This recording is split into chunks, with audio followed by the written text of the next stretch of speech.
Was it fair that we did everything that we wanted to do and nothing of what God asked us to do? But they sold out of their abundance and they brought it in and they gave to their brothers and their sisters that had a need.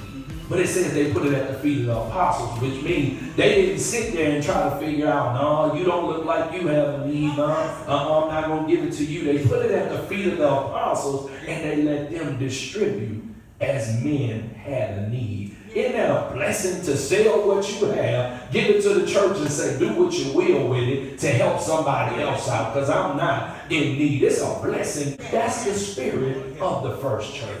Amen. And some of us are sitting at home with 3 couches. You got a couch out on the porch. You got a couch out in your little outhouse and you got your main couch and somebody is still sitting on the floor. Somebody is still using milk crates in their living room to sit on as a means of having a couch. But you got couches that you don't even care about. Lord help us. But instead of donating it to somebody, we want to hold on to it until somebody gives us the right price. See, we got to make sure that everyone is filled. That's the spirit of the first church. See, that's what happens when we value other people. That's what Romans 12 verse 3 tells us. We ought not think more highly of ourselves than we ought to. Yeah, I know you get up and go to work every day. Yeah, I know you've made sacrifices and you've done the things that you needed to do to possess the things that you need. But at the same time, God is calling you to do something. That's the spirit of the first church. God is calling you to be a blessing to somebody else.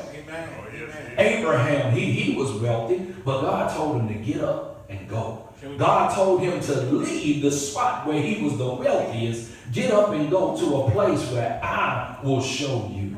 He didn't know what he was going to possess over there, but he trusted God enough to do what God was calling him to do. That's the spirit of the first church, to be fruitful and multiply, meaning that we need to bring everybody else up to a certain level. Even if that means I got to get rid of some of my stuff to come down to the point where we're all filled with the same thing. That's what God is calling us to do. So you got to identify your overflow. See, you have an abundance in a certain area. I don't know what that area is. That's between you and God. If your abundance is in your closet, then you ought to get rid of some of your abundance to help somebody else out. If your abundance is in your bank account, you ought to find a way to bless somebody else. You ought to find a way to give to the church and let the church distribute. That's the spirit of the first church. See, we just want to have more than other people sometimes. Instead of going buy a new car, why don't you help your brother or your sister get theirs fixed? That's the spirit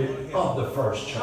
You help somebody, make sure that they have the things that they need before you just go out and splurge on something else that you don't need. Some of us have 4 and 5 cars in the driveway. You can't drive but one at a time. Amen.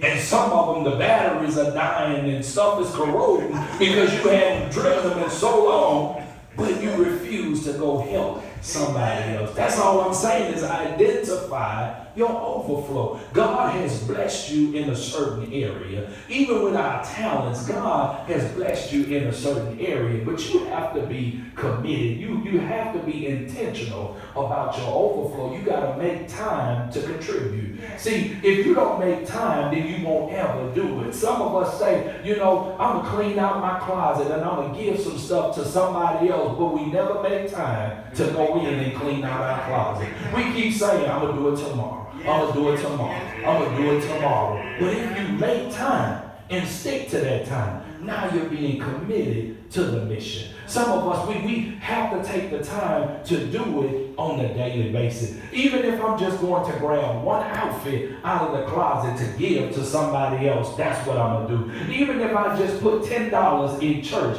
every Sunday, but I'm going to make sure that I put on the envelope, this goes to the help fund. This goes to this fund to make sure that this need is met. If I can only give $10 or maybe even $1 every Sunday, I'm going to stay committed to my giving. Amen. But sometimes we say, man, when the Lord bless me, I'm going to go ahead and break the Lord off some of what he blesses me with, and that time never comes. Because even when you get your stimulus check, there's something else that you think about doing with that money rather than giving God is 10%. God can't get 10% of the stimulus check because I've been looking at some rims for a long time and I want to get those rims or I want to get these new shoes. I've earmarked that stimulus money for that purpose. But you said when God blessed you, you were going to break God off some. But now that God has broken you off some, you said, Lord, I'll catch you on the next go round. You know what I need this one for. You got to be committed to the mission. You got to be committed to your giving. It's got to be intentional. God has blessed you with overflow, but you got to make sure that you look for the ways that God has blessed you with overflow. Look for the ways that God has blessed you with an abundance and then give to other people. Yes, Lord. Give Yes, to the church, that the church may distribute it to the people that are in need. You know, you might cook a lot, but it's only 2 of you in the house. And now you have food running over. You got 2 and 3 Tupperware dishes full in the refrigerator, and instead of passing it out to somebody else, you let it go bad. And you throw it out to the dogs. Now the dogs are eating mildew food and molded food instead of you giving it to somebody that's in need. Yes. Identify your overflow. Then you got to stop watching the pot. Have mercy. I was told as a young boy that a watch pot never boils. You got to stop watching the pot. Some of us are so worried about watching what everybody else is putting in, we forget to put our own into the pot. See, we learned about, I was looking at Dr. Curry. I didn't see her put the $5 in, and then Brother Curry only put $2 in. So that's $7 between the both of them. So I'm going to make sure me and my wife, we don't put in more than $7. Because Brother Curry and Sister Curry, they children grown. Their children not in need like my children. See, I still got children to take care of. So if they can put in $7, then I can put in $7 too. Stop watching the pot. Stop giving in accordance with what other people are giving. Everybody is giving based on their abundance. Everybody is giving based on what God has blessed them with. Guess what? Somebody is blessed enough not only to give 10%, but they can give 20%. So don't try to compare what you're giving to what somebody else is giving. No, give what God has put on your heart to give. That's the spirit of the first church. See, stop watching the pot. You're watching the pot, but you're forgetting to give. You're basing your giving on what other people are giving, and now all of a sudden you're rebelling against God. Because see, God told you to put 10, but you're so busy watching somebody else, and because they didn't put 10, shoot, I'm not going to put my 10 and they put just $1 or 2 in there. No, I'm going to keep my 10, but God told you to put 10. Amen. You didn't make an agreement with your brother or your sister to put 10. God put it on your heart to put 10. Do what the Lord commands you to do. Yes, Lord. Yes, Lord. Yes, But Lord. we keep watching the pot. Yes, And Lord. when we watch the pot, we keep watching to see who's asking. And if they ask, then I'm going to ask too. If they got $50 for doing this, then I want $50 for doing that too. And we keep watching the pot. And we ask based on who's asking, not based on having a need. If you don't have a need, you don't have to ask. If you don't have a need, you ought to be thanking God that you're not in a position to need. But because you see one sister get a Thanksgiving basket, you get in line, you want your Thanksgiving basket too. And all it's doing is saving you from buying a turkey, but somebody else, they wasn't going to be able to afford a turkey to begin with. But now you saying, yeah, I don't have to spend my money on the turkey, so now I can go get in line for the Black Friday sales the day after Thanksgiving. But somebody else, they really needed that turkey. But you saying, well, the church giving out turkeys, I'm a member, so I'm going to go get in line and get me a turkey too. But you have no need. But that's what happens when we're watching the pot. See, we're trying to figure out who has a need. See, we keep watching. So when we watch the pot, we can't get blessed. Because now we're being stubborn and then we're not giving when we're supposed to give because we're worried about who's going to get what we're giving. See, you can't tell the deacons, look, I put my money in church, but don't y'all give so-and-so nothing on their light bill. Don't you bless that person to get a ride back and forth to work. Don't you do that. Don't you help out that brother or that sister. I put my money in that pot. If you give, I'm not going to give anymore.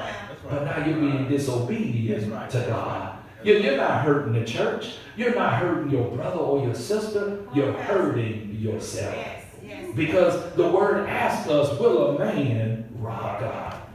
See, when you make that decision, Ananias and his wife, they made a decision. And it said, why did the devil fill your heart? Why did you allow the devil to have his way with you? Which means that we don't make these decisions on our own. We allow the devil to fill us. Because in verse 33 of Acts 4, it tells us right at the end that the people were filled with the grace of God. And because they were filled with the grace of God, it says in verse 34 that none of them had lack. Why? They were more worried about one another because they were filled with the grace of God. But when you cut off the grace of God and you allow the devil to fill you, now all of a sudden you watching the pot. Now all of a sudden you keeping your hand on the offering tray and you want to make sure you watch. Now, brother, you didn't give. You need to put a little more in here because I know what kind of job you have. I know what kind of vehicle you drive. You just don't know. I followed you home. I see what kind of house you live in. You're doing pretty well. You ought to be putting more in the collection plate.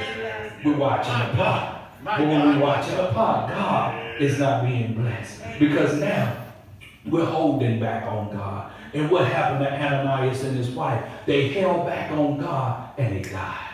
See, you wonder why you're dying spiritually is because you're holding back on God. If you hold back on God, God's spirit within you will begin to die. All because you're not being obedient to God. But when you're obedient to God, the spirit will increase. The spirit will get higher within you. Just like it says in the word, it says like fire shut up in my bones. See, the spirit will grow the more that you are obedient to the word of God. And you wonder why you can't feel anything in church. See, somebody needed Brian to be on this organ this morning in order to feel something. But see, when the Spirit of God has risen up in you, you don't need anybody playing. You can sing to the glory of God. You can sing praises unto God. Whether Ryan on the drums or Brian is on the organ, you can sing a song all because the Lord has blessed you. Amen.